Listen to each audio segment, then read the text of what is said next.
रवींद्र चव्हाण माझ्यासोबत आहेत। सर, नारायण राणेंचा आज महायुतीचे उमेदवार म्हणून अर्ज भरतोय। मनोमिलन नेत्यांचं कार्यकर्त्यांचं झालं नेत्यांचं झालंय, पण कार्यकर्त्यांचं झालंय कधी दिसेल का?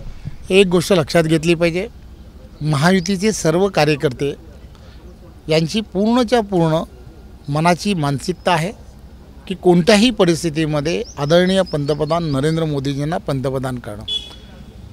पंतप्रधान नरेंद्र मोदींना करण्याच्या दृष्टिकोनातून सर्व पक्षातील असणाऱ्या प्रमुख पदाधिकारी हे ऑलरेडी सर्वांशी चर्चा सुरू होती। आदरणीय उदय सामंत यांचे बंधू किरण सामंत हे सुद्धा या शिंदे शिवसेनाकडून इच्छुक होते आणि आदरणीय नारायण राणे साहेब हे भारतीय जनता पार्टीकडून, परंतु दोघांमध्ये सुद्धा एवढा चांगला समन्वय आहे, त्यांचे सगळ्यांचे पारिवारिक संबंध आहेत, त्यामुळे ज्याला कोणाला उमेदवारी मिळेल त्याचं सर्वांनी मिळून काम करायचं हा निर्णय हा ऑलरेडी झाला होता। त्यामुळे आता काही मनोमिलन वगैरे असा काही विषय नाही। आम्हाला खात्री आहे की ह्या सगळ्या गोष्टींमध्ये कार्यकर्ता असेल किंवा प्रत्येक पदाधिकारी एकदम जोरात कामाला लागलेला आहे। कालपासून एकदम उत्स्फूर्तपणे फॉर्म भरण्यासाठी सर्व पक्षातील कार्यकर्ते आणि महायुतीचे कार्यकर्ते पदाधिकारी यायला सुरुवात झाली।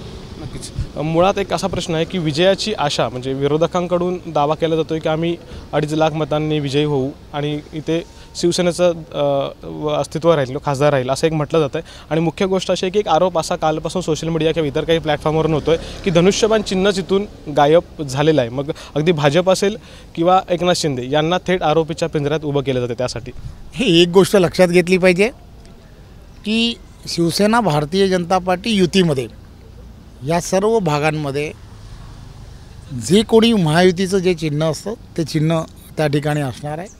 त्यामुळे महायुतीचं चिन्ह हे कमळ आहे। त्यामुळे आदरणीय पंतप्रधान नरेंद्र मोदीजींना प्रत्येक इथला असणारा कोकणातील असणारा मतदार जो आहे तो विकासाच्या दृष्टिकोनातून देशाच्या हिताच्या दृष्टिकोनातून हा मतदान करणार आहे। आणि महायुतीचे सर्व कार्यकर्ते अतिशय चांगल्या पद्धतीने प्रचार यंत्रणेमध्ये लागलेले आहेत।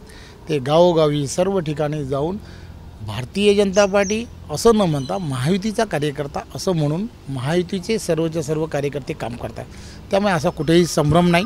संभ्रम जो आहे तो संभ्रम विरोधकांमध्ये आहे, त्यामुळे विरोधकांनी त्या गोष्टीची चिंता करावी। धन्यवाद सर। तर अर्थातच लढत जी आहे रत्नागिरी सिंधुदुर्ग लोकसभामधली ही खूप इंटरेस्टिंग आणि लक्षवेधी असणार आहे। कॅमेरामन महबूब शेखसह अमोल मोरे, एबीपी माझा, रत्नागिरी। एबीपी माझा, उघडा डोळे बघा नीट।